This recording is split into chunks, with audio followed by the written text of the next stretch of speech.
Zoe, stop! Come back here! I can't, Mom. I have to help them. You're interrupting a very important merger. Run along now. We have to initiate the emergency descent now, sir. The oxygen is running out. That is highly unlikely. I suggest you return to your seat, young lady. The oxygen masks dropped from the ceiling of Flight 447 from New York to Los Angeles at exactly 35,000 feet, and the cabin exploded into chaos as 300 passengers gasped and screamed and fumbled with the yellow plastic masks that dangled like dying flowers above their heads. But what made this moment different from a standard decompression drill was the voice of Captain Jennifer Morrison crackling through the intercom with barely controlled panic, saying that this was not a drill. They had experienced a catastrophic failure in the primary and backup oxygen generation systems, and they had approximately 12 minutes of emergency oxygen remaining before everyone on board would begin to lose consciousness. And in the first-class cabin, a small black girl with braided hair and intelligent eyes unbuckled her seatbelt and started walking toward the front of the plane, while her mother reached out desperately trying to pull her back down. And the girl, whose name was Zoe Williams and who was only 13 years old, walked straight up to Richard Westbrook, the billionaire technology mogul whose face had been on the cover of Forbes magazine just last month. And she said 7 words that he would remember for the rest of his life, even though he initially dismissed them as the desperate rambling of a terrified child. "My dad has a way to save this," Zoe said, standing in the aisle beside seat 2A where Richard Westbrook sat with his oxygen mask half on, his laptop still open on the tray table in front of him, showing stock portfolios worth over $8 billion. And he looked at this young black girl in her purple hoodie and jeans like she was an insect that had wandered into his field of vision. An annoyance during what was already an incredibly inconvenient situation that was threatening to make him late for a merger meeting in Los Angeles that could cost him millions if he missed it. "Excuse me," he said, his voice muffled by the oxygen mask but dripping with condescension. And Zoe pressed on, her hands gripping the headrest of the seat in front of him to steady herself as the plane shuddered and began an emergency descent that made several passengers scream. "My father is Dr. Marcus Williams. He's an aerospace engineer, and he designed a backup oxygenation protocol for situations exactly like this. And I know what it is. I've watched him work on it for 3 years. And if the pilots follow the specific steps, they can reroute oxygen from the cargo hold pressurization system to the cabin. But they have to do it in the next 8 minutes or the pressure differential will make it impossible, and everyone on this plane will die, including you and your $8 billion. The words came out of Zoe in a rush, her young voice steady despite the terror in her eyes, and Richard Westbrook stared at her for 3 long seconds before he actually laughed, a sharp bark of disbelief that made the woman sitting next to him, a corporate lawyer named Patricia Chen, flinch. "Sweetie, go back to your seat and let the professionals handle this," Richard said, waving his hand dismissively like he was shooing away a server who had interrupted his dinner. "Your daddy might have told you some interesting bedtime stories about airplanes, but this is a real emergency, and the pilots don't need a 13-year-old girl telling them how to do their jobs based on some fantasy her father invented." He turned back to his laptop. Actually turned back to his laptop during a life-threatening emergency, and Zoe felt something hot and sharp pierce through her chest, the familiar sting of being dismissed, of being seen as less than, of having her intelligence and her worth determined by her age and her appearance rather than her knowledge. And she had experienced this feeling before in her advanced placement classes, where teachers were always surprised that the young black girl could solve problems the other students couldn't. But this time, the stakes weren't a grade or a test score. This time, the stakes were 300 human lives, including her mother's and her own. "Mr. Westbrook, please, I'm not making this up. My father works for Horizon Aerospace Industries. He's the lead engineer on the Emergency Aviation Protocols Division, and this exact scenario, a dual oxygen system failure on a Boeing 787. This is literally what he's been trying to warn the FAA about for 2 years. And the protocol exists. It's real. It's tested. And if you would just let me talk to the cockpit for 30 seconds, I can.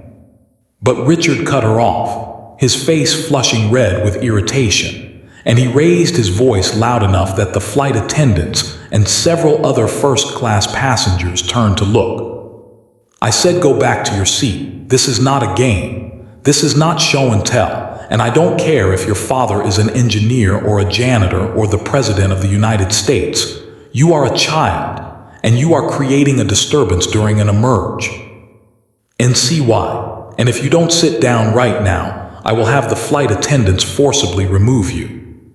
His words were sharp and cruel, designed to humiliate and silence, and they worked on most of the onlookers who nodded in agreement.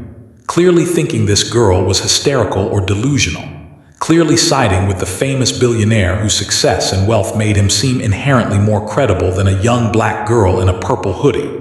And Zoe felt tears of frustration burning in her eyes, but she blinked them back because crying would only make people dismiss her more, would only confirm their belief that she was just an emotional child who didn't understand the gravity of the situation. A flight attendant, a tired-looking woman named Sandra with blonde hair pulled back in a regulation bun, rushed over and put her hand on Zoe's shoulder with a gentleness that was somehow more condescending than Richard's outright hostility. "Honey, I need you to return to your seat and put your oxygen mask on properly. We're going to be okay. The pilots are handling the situation, and you're very brave for wanting to help, but the best thing you can do right now is stay calm and stay seated." She was already guiding Zoe back down the aisle, back toward the economy section where Zoe's mother Angela was half standing with her own oxygen mask hanging loose, her eyes wide with fear for her daughter and for their lives.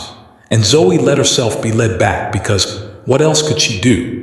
Who would listen to a 13-year-old black girl over a billionaire and flight crew who had already decided she was irrelevant? But as Zoe walked back to her seat, she heard Captain Morrison's voice again on the intercom, and this time there was no hiding the fear. "Ladies and gentlemen, we have approximately 7 minutes of oxygen remaining. We are descending as rapidly as safely possible to 10,000 feet where the air is breathable, but our current altitude is 32,000 feet, and we are not going to make it in time. I need everyone to remain calm. We are exploring all options, but I need to be honest with you. This situation is critical. And I'm asking anyone with relevant aerospace or engineering expertise to please identify themselves to the flight crew immediately." The cabin erupted in fresh panic, people crying and praying and holding hands with strangers. And Zoe looked at her mother, whose dark skin had gone ashen with terror, and she made a decision that would change everything. She unbuckled her seatbelt again and stood up, and her mother grabbed her arm with both hands, whispering frantically, "Baby, no, sit down, please. Don't make this harder, just sit with me. If we're going to die, let's be together." But Zoe pulled free with a strength that surprised both of them, and she walked back down that aisle with her head high and her hands steady even though her heart was hammering so hard she could feel it in her throat. This time she didn't walk to Richard Westbrook. She walked straight to the cockpit door, and she pounded on it with both fists. And when Sandra, the flight attendant, tried to stop her again, Zoe turned and shouted loud enough for half the plane to hear. "My name is Zoe Williams. My father is Dr. Marcus Williams, lead engineer at Horizon Aerospace Industries, and I know the exact protocol to reroute oxygen from the cargo pressurization system to the cabin on this aircraft. And if someone doesn't let me speak to the pilots in the next 5 minutes, everyone on this plane is going to die. And I don't care if you believe me or not. I don't care if I'm just a kid. I don't care if that billionaire in seat 2A thinks I'm making this up, because my father has spent 3 years of his life working to prevent exactly this disaster. And I have watched him test this protocol 47 times in the simulator we have in our basement. And I know it works. And I'm the only person on this plane who knows the specific sequence. And you can either let me try to save your lives, or you can all die wondering if you should have listened to the black girl in the purple hoodie. The silence that followed was broken only by the whir of the struggling air circulation system and the muffled sound of passengers breathing through their emergency oxygen masks. And then the cockpit door opened, and Captain Jennifer Morrison stood there, a tall white woman in her 50s with short gray hair and eyes that had seen too much in her 30 years of flying to dismiss anyone based on age or appearance. And she looked at Zoe with an expression that was part desperation and part hope. And she asked the only question that mattered. "Can you really save this plane?" And Zoe nodded, and the captain stepped aside and let her enter the cockpit. And as Zoe passed Richard Westbrook's seat, she didn't even glance at him, but he was staring at her now with his mouth slightly open, his dismissiveness crumbling into something that might have been shame or mig. T have been disbelief, and Patricia Chen, the lawyer sitting next to him, actually said out loud what several other passengers were thinking. "Oh my God, what if she's telling the truth? What if we just ignored the one person who could save us because she's a child?" In the cockpit, Zoe stood between Captain Morrison and First Officer David Park, a Korean-American man in his 40s whose hands were flying over controls that weren't responding the way they should. And Zoe looked at the instrument panel with eyes that had studied similar configurations countless times. And she spoke with a clarity and precision that made both pilots stop and listen. "Okay, this is a Boeing 787-9, which means the cargo hold pressurization system operates on an independent oxygen generation line that pulls from the same compressors as the cabin system, but has a separate manifold. My father discovered that in a dual failure scenario like this one, you can manually override the cargo system and redirect its oxygen output to the cabin. But it requires a specific sequence because if you do it wrong, you'll depressurize the cargo hold and create a pressure cascade that will tear the plane apart. So I need you to trust me and do exactly what I say in the exact order I say it." Captain Morrison met First Officer Park's eyes, and some unspoken communication passed between them, and then she nodded to Zoe and said, "We're 6 minutes from unconsciousness. We've got nothing to lose. Tell us what to do." And Zoe began to speak, her voice steady and clear, calling out panel locations and switch sequences and valve positions that she had memorized from watching her father's work, from sitting in their basement, while Dr. Marcus Williams ran simulation after simulation of this exact emergency, preparing for a disaster he prayed would never happen but knew eventually would. "First Officer Park, reach above your head to panel P514. You'll see 3 green switches and 1 red switch. Flip the middle green switch to the down position. That disengages the cargo hold pressure regulator." David Park did exactly as she said, and a yellow warning light appeared on the console. "Good, that warning light is supposed to happen. Ignore it, Captain Morrison, on your left side panel. There's a covered toggle labeled Emergency Oxygen Crossfeed. You have to lift the cover and flip the toggle to the manual position." Jennifer Morrison found the toggle, her hands shaking slightly as she lifted the protective cover and flipped the switch, and another alarm began to sound, a harsh beeping that added to the chaos. "Perfect, now here's the critical part, First Officer Park. There's a dial on the center console. It's labeled Cargo Pressure Differential. It's normally locked at a fixed setting, but if you press and hold the red override button next to it, you can turn the dial. And I need you to turn it counterclockwise exactly 7 clicks, not 6, not 8, exactly 7, because each click represents a 2% pressure transfer. And 7 clicks gives you a 14% transfer, which is the maximum safe threshold for this altitude." Zoe's voice never wavered, and David Park pressed the override button and began to turn the dial, counting out loud, 1, 2, 3, 4, 5, 6, 7. And as he released the dial, there was a sound like a deep breath, a whoosh of air that seemed to flow through the entire aircraft. "We're getting oxygen flow increase," Captain Morrison said, her eyes on the readout that was climbing from critical red levels into yellow and then slowly, beautifully, into green. "Cabin oxygen pressure is rising. It's actually rising. How is this possible? This isn't in any of our emergency protocols. This isn't in any manual I've ever seen. Zoe allowed herself a small smile, the first break in her intense focus, and she explained while the pilots continued to monitor the stabilizing systems. It's not in the manuals because the FAA rejected my father's proposal to include it. They said the scenario was too unlikely to justify the additional training costs for pilots and the system modifications for airlines. They said a dual oxygen system failure had never happened in the history of the 787 platform, so why prepare for it? And my father tried to explain that just because something hasn't happened doesn't mean it won't happen. But they dismissed him. Told him he was being paranoid, told him to focus on more practical concerns. And he was so frustrated, so angry that they wouldn't listen. But he didn't give up. He kept documenting the protocol, kept running simulations, kept trying to get someone to pay attention. And I guess he was preparing me too, teaching me the system, showing me how it worked. Maybe part of him knew that someday this knowledge would matter, that someday someone would need to know what he knew. The oxygen levels continued to stabilize, and Captain Morrison adjusted their descent rate, no longer desperately raw. Sing to 10,000 feet but descending in a controlled manner. And she opened the intercom and addressed the passengers with a voice that was thick with relief and disbelief. Ladies and gentlemen, this is your captain. I'm happy to report that we have successfully restored oxygen to the cabin. The emergency is over. You can remove your oxygen masks. We are going to continue our descent to a safer altitude as a precaution, and will be making an emergency landing in Denver rather than continuing to Los Angeles. But everyone is safe. Everyone is going to be okay.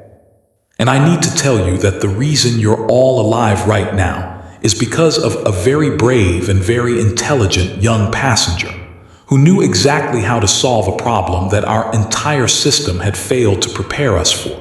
And I hope you'll all join me in thanking her. The cockpit door opened, and Zoe walked out into the cabin. And what happened next would be recorded on a dozen cell phone cameras and would go viral within hours of landing, because every single passenger, all 300 of them, stood up and began to applaud, a thunderous wave of gratitude and relief that swept through the aircraft from first class to the last row of economy. Zoe's mother was sobbing and reaching for her, pulling her into an embrace that almost knocked them both over. And flight attendants were wiping tears from their eyes, and passengers were reaching out to touch Zoe's shoulders or shake her hand as she walked back to her seat. And in the middle of it all, Richard Westbrook sat frozen in seat 2A, his face pale, his earlier arrogance completely shattered. Patricia Chen, the lawyer next to him, leaned over and said quietly, "You told her to sit down. You called her father's work a fantasy. You almost prevented her from saving our lives because you assumed a 13-year-old black girl couldn't possibly know more than you about anything. And I hope you understand what that means.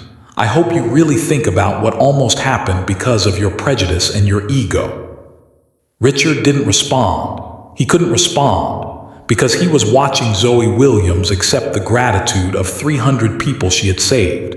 And he was realizing that his dismissal of her, his immediate assumption that she was irrelevant, had almost cost him his life and the lives of everyone around him, and the weight of that realization was crushing. But what Richard Westbrook didn't know yet, what none of the passengers knew yet, was that this emergency was not an accident, and the full story of why Flight 447 had experienced a dual oxygen system failure was about to become one of the biggest aviation scandals in American history. And Zoe Williams and her father were about to be thrust into a spotlight that would reveal corruption, corporate negligence, and a cover-up that went all the way to the highest levels of the aerospace industry. That revelation would begin 3 hours later when they landed in Denver and federal investigators boarded the plane. And it would explode into public consciousness 2 days after that when Dr. Marcus Williams held a press conference that would change everything. But first, on that airplane descending safely toward Denver, there was a moment of pure human connection. And Sandra, the flight attendant, brought Zoe a cup of water and apologized with tears in her eyes for not listening, for assuming, for almost being part of the problem. And passengers from throughout the plane came forward to thank Zoe, to tell her she was a hero, to ask about her father and his work. And Zoe handled it all with a grace and humility that made her seem much older than 13. Answering questions, explaining the protocol in simple terms, deflecting praise toward her father who had created the solution. And then Richard Westbrook stood up, and the cabin got quiet because everyone knew who he was, and several passengers had witnessed or heard about his earlier dismissal of Zoe. And he walked down the aisle to where Zoe sat with her mother, and he stood there for a long moment looking at this young black girl who had saved his life despite his cruelty. And when he finally spoke, his voice was different, smaller, stripped of its earlier arrogance. "I owe you an apology," he said, and the simple words seemed to cost him something, seemed to require effort from a man who was not accustomed to admitting he was wrong. "I was dismissive, I was condescending. I made assumptions based on your age and your appearance, and I nearly cost everyone on this plane their lives because I couldn't imagine that you might know something I didn't, that you might be capable of something I wasn't. And I'm sorry, truly sorry, and I know that's not enough. I know sorry doesn't undo what I said or how I made you feel, but I want you to know that I was wrong, completely wrong, and you were right, and you were brave, and you were brilliant. And thank you for saving my life, even though I absolutely didn't deserve your help." Zoe looked up at him with those intelligent, dark eyes, and she was quiet for a moment, letting him stand there in his discomfort, letting him feel the weight of his own prejudice. And then she said something that would be quoted in news articles and social media posts for weeks afterward. "Mr. Westbrook, I didn't save your life because you deserved it. I saved your life because everyone deserves it. That's the difference between people like my father who spend their careers trying to protect everyone and people like you who only value the lives and ideas of people who look like you or sound like you or have the same amount of money as you. And I accept your apology. But I hope you understand that this happens all the time. People dismiss me all the time. Assume I'm not as smart or as capable all the time. And usually it doesn't matter this much. Usually it's just a teacher who gives me a lower grade or a program that doesn't accept my application or a person who talks over me in a conversation. But it all comes from the same place. And if you really want to make this right, you need to think about all the other Zoes in the world. All the other young black girls and boys who have knowledge and ideas and solutions that could change the world if only someone would listen to them instead of assuming they have nothing to offer. The cabin was completely silent, and Richard Westbrook nodded slowly, and he reached into his wallet and pulled out a business card, and he handed it to Zoe with hands that shook slightly. "I'm going to do better. I'm going to be better. And I want to help your father get his protocol into every flight manual and every pilot training program in the country. Because he was right and the FAA was wrong. And people like me have enough power and money to make things happen. And it's time I use that power for something that actually matters, so please, give this card to your father. Tell him to call me. Tell him Richard Westbrook wants to fund whatever it takes to make sure this never happens again. And that his work gets the recognition it deserves." Zoe took the card and she nodded, and Richard went back to his seat, and the plane continued its descent. And when they landed in Denver, emergency vehicles were waiting, but they weren't needed. Everyone was safe. Everyone was alive. And as the passengers disembarked, news crews were already gathering because word had spread about the emergency and the miraculous save. And Zoe found herself at the center of a media storm that would only intensify over the coming days. The federal investigators from the National Transportation Safety Board took over the aircraft immediately, and they interviewed Captain Morrison and First Officer Park extensively, documenting every detail of the emergency and the protocol that had saved them. And when they interviewed Zoe, they recorded her explanation with expressions of amazement. And when they called Dr. Marcus Williams to verify the information, they discovered something that made the entire situation take on a darker dimension.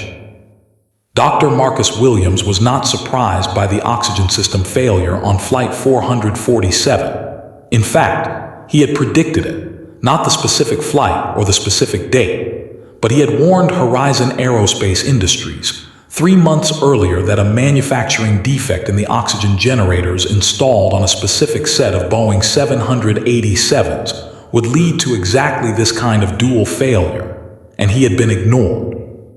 And when he had escalated his concerns to the FAA, he had been told he was overreacting, and when he had threatened to go public, he had been placed on administrative leave and threatened with legal action for breaking confidentiality agreements. That information came out during Dr. Marcus Williams' press conference 2 days later, held in a nondescript hotel conference room in Denver that was packed with journalists and television cameras and aviation safety advocates. And Zoe sat beside her father, a tall black man in his 40s with graying hair and the same intelligent eyes as his daughter. And Angela Williams sat on Zoe's other side. And together, they told a story that was about more than just one emergency on one flight. It was about systemic failures, about corporations prioritizing profit over safety, about regulatory agencies being too cozy with the industries they were supposed to oversee, and about the voices that get silenced when they try to speak inconvenient truths. 3 months ago, I identified a critical flaw in the oxygen generation systems being installed on Boeing 787-9 aircraft manufactured between March 2022 and November 2023. Dr. Williams said, his voice steady but angry, the kind of anger that comes from being proven right in the worst possible way.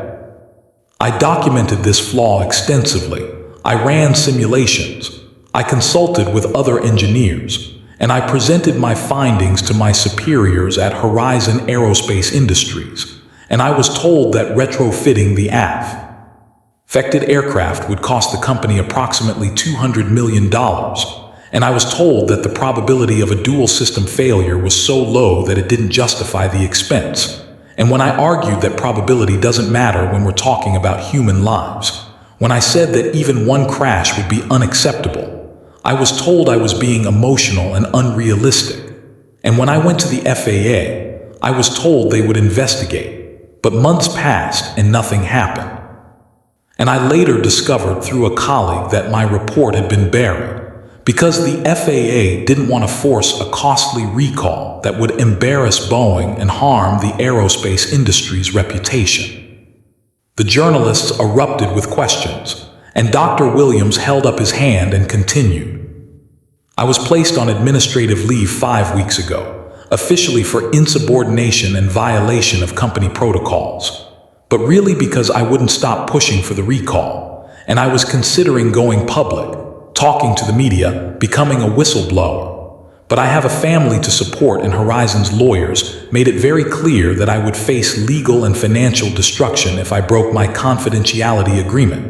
So I was trapped, watching the calendar, knowing that every day those planes flew was a day closer to disaster.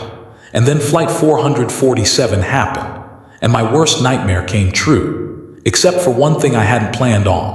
My daughter was on that flight. My brilliant, brave daughter who had been paying attention all those nights I came home frustrated and angry and worked in our basement simulator, who had absorbed this knowledge because she was curious and interested and wanted to understand what her dad did for work. And she saved 300 lives with information that the FAA and Horizon Aerospace and Boeing all decided wasn't worth acting on. Zoe spoke next, and her youth and poise made her testimony even more powerful, and she described the emergency, Richard Westbrook's dismissal, the desperation of knowing she could help but not being heard, and the ultimate triumph of the protocol working exactly as her father had designed it. And she ended with a statement that would be played on every major news network. I'm 13 years old, and I'm not an engineer, and I'm not a pilot, and I'm not anyone important. But I knew how to save that plane because my father taught me. And the only reason my father couldn't save it himself was because the people in power didn't want to listen to him. And I think we need to ask ourselves how many other Dr. Marcus Williams are out there. How many other experts who know things that could save lives but get silenced because their truth is inconvenient or expensive or embarrassing? And how many disasters are we going to have before we start believing people who are trying to help instead of protecting people who are trying to profit? The story exploded across every media platform. The hashtag Listen to Zoe trended worldwide. Aviation safety advocates called for congressional hearings. Shareholders filed lawsuits against Horizon Aerospace Industries. And the FAA administrator was forced to resign amid revelations that the agency had indeed suppressed Dr. Williams's safety report under pressure from industry lobbyists. Boeing issued a recall of all affected 787 aircraft, grounding over 100 planes worldwide for emergency oxygen system retrofits, at a cost that exceeded $500 million.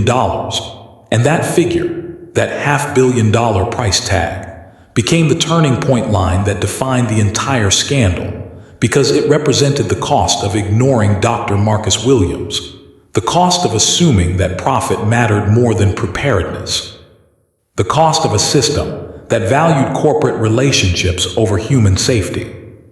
Congressional hearings followed, and Dr. Williams testified before the Senate Commerce Committee, and Zoe was there in the audience with her mother, and she watched her father speak truth to power, watched senators from both parties express outrage at the FAA's handling of his safety report, watched the administrator of the NTSB apologize publicly for the systemic failures that had allowed this situation to develop. And she felt a fierce pride in this man, who had refused to stay silent, even when silence would have been easier and safer and more profitable.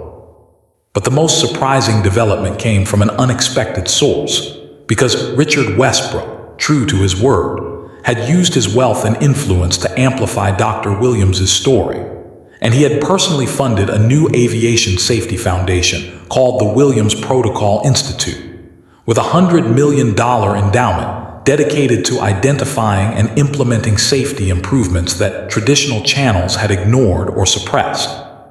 And he had hired Dr. Marcus Williams as the director at a salary triple what he had been making at Horizon Aerospace, and he had made Zoe Williams the youngest member of the Institute's advisory board, and he had used his media connections and his platform to tell the story of his own prejudice and dismissiveness on Flight 447, becoming an unlikely advocate for listening to marginalized voices in technical and scientific fields.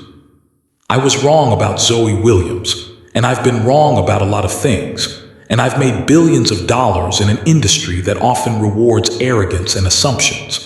But none of that money would matter if I had died on that plane. And I didn't die because a 13-year-old black girl was smarter and braver than me. And I've decided that the rest of my career is going to be about finding and elevating the Zoes and the Dr. Williams of the world. The people with knowledge and solutions who get ignored because they don't fit our narrow definition of who an expert looks like or sounds like, Richard said in an interview on 60 Minutes 3 months after the incident. And while some critics dismissed his transformation as performative or self-serving, others pointed to the real money and real institutional change he was funding. And Zoe herself, when asked about Richard Westbrook's redemption arc, gave an answer that was characteristically thoughtful. I think people can change, and I think being confronted with the consequences of your prejudices in such a direct way, literally facing death, because you wouldn't listen to someone you deemed unimportant, that's a powerful teacher. And Mr. Westbrook seems genuinely committed to doing better. And the Williams Protocol Institute is already identifying safety issues that might have been ignored. So I'm willing to judge him by his actions going forward rather than his mistakes on that plane. But I also think it's important to remember that most people don't get a dramatic life or death wake-up call. Most prejudice happens in smaller moments that don't make headlines. And we need to address that too. We need to create systems where people listen to each other not because they're afraid of dying, but because it's the right thing to do. 1 year after Flight 447, the Williams family was invited to the White House, and Zoe Williams, now 14, received the Presidential Citizens Medal for her bravery and her advocacy. And Dr. Marcus Williams received a commendation for his dedication to aviation safety. And President Elizabeth Morrison, no relation to Captain Jennifer Morrison, but a former senator who had led the congressional investigation into the FAA's failures, used the ceremony to announce new whistleblower protections for aerospace industry workers and new requirements for the FAA to publicly respond to all safety reports within 30 days, reforms that were being called the Williams Safety Standards. Zoe stood in the East Room of the White House wearing a blue dress with her hair in natural curls and her mother's hand on her shoulder, and she looked out at the assembled crowd of dignitaries and journalists and advocates, and she thought about that moment on the plane when she had been dismissed and humiliated, when her knowledge had been deemed worthless because of her age and her appearance, and she thought about how close they had all come to dying because of that dismissal. And she felt a responsibility settling onto her shoulders, not a burden but a calling. "I don't want to be famous for saving one plane," she said in her acceptance speech, her voice clear and strong. "I want to be part of creating a world where people like my father don't have to fight so hard to be heard, where safety matters more than profit, where expertise is valued regardless of who possesses it, and where a 13-year-old black girl with knowledge that could save lives is listened to the first time she speaks, not after she's proven herself by solving an emergency that should have been prevented in the first place. And I know that's a big goal, maybe an impossible goal. But my father taught me that impossible just means no one has figured it out yet. And he taught me that the most important solutions often come from the people everyone else has dismissed. And he taught me to speak up even when I'm not sure anyone will listen, because silence never saved anyone." The room erupted in applause, and cameras flashed, and Zoe's parents stood on either side of her. And in the audience, Captain Jennifer Morrison and First Officer David Park were crying. And so was Sandra, the flight attendant who had initially tried to send Zoe back to her seat. And so was Patricia Chen, the lawyer who had witnessed Richard Westbrook's dismissal and transformation. And so were dozens of the passengers from Flight 447 who had been invited to witness this moment. This recognition of the young woman who had saved them all. Richard Westbrook was there too, sitting in the back row by choice rather than in the VIP section.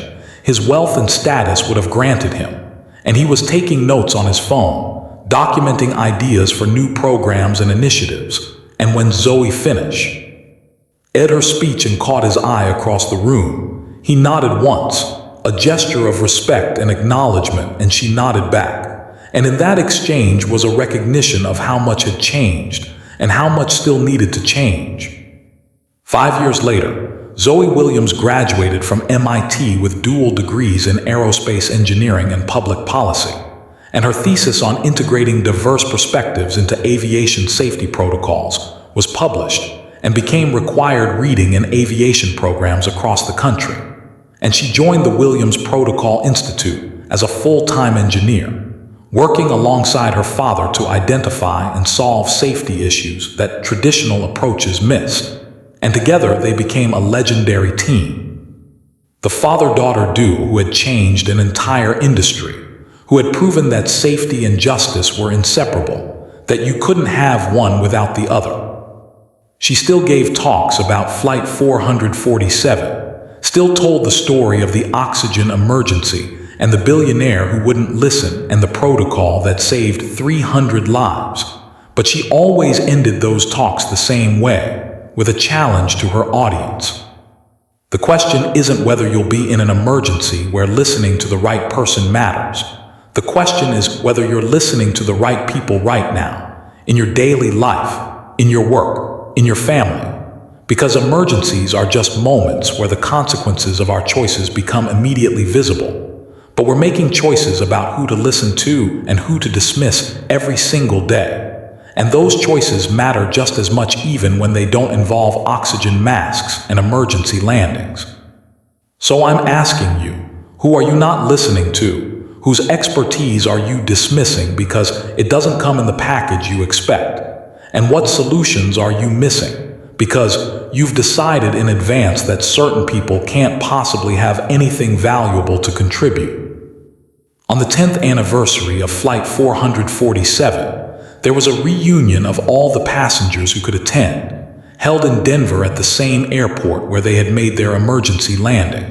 And now, it included a memorial plaza with a bronze statue of a young girl looking upward, representing Zoe and all the young people whose voices deserve to be heard, and the plaque at the base read simply, "Listen, especially to those speaking truths others have dismissed." And Zoe stood in front of that statue with her parents, and with Captain Morrison and First Officer Park, who had both retired and become aviation safety instructors, and with dozens of the passengers whose lives had intersected with hers on that terrible and miraculous day.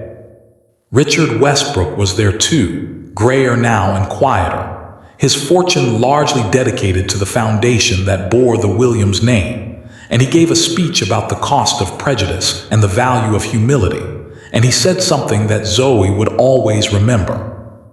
"I've funded a lot of important work over the past 10 years, but the most important thing I've done is to shut up and listen, to create spaces where the people with solutions can speak and be heard, to step back and let others lead who know more than I do.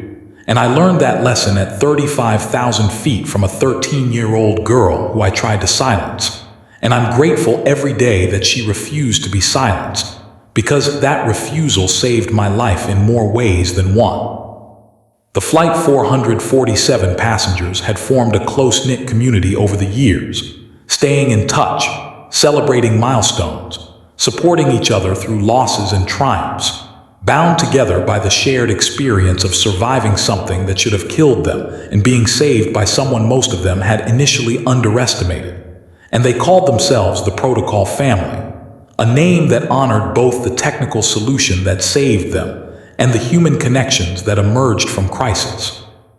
And every year on the anniversary, they would gather and share stories and remind each other of the lessons they had learned about listening and believing and valuing every voice. Today, Dr. Zoe Williams, she earned her PhD at 26, runs the Williams Protocol Institute alongside her father, who is now in his 60s. And together, they've identified and corrected over 200 aviation safety issues that traditional channels had missed or ignored. And their work has expanded beyond aviation into other fields where technical expertise meets systemic bias. And they've become advocates for changing how industries identify and respond to safety concerns. Always asking who's not in the room, whose expertise is being dismissed, whose warnings are being ignored because they don't come from the expected sources. And on quiet nights, Zoe still thinks about that moment on Flight 447 when she stood in front of Richard Westbrook and told him her father had a way to save them all, and he looked at her like she was nothing, like her words were worthless, like her existence was an inconvenience. And she thinks about how close he came, how close they all came, to dying because one man's prejudice was treated as more credible than one girl's knowledge. And she uses that memory as fuel, as motivation, as a reminder of why the work matters.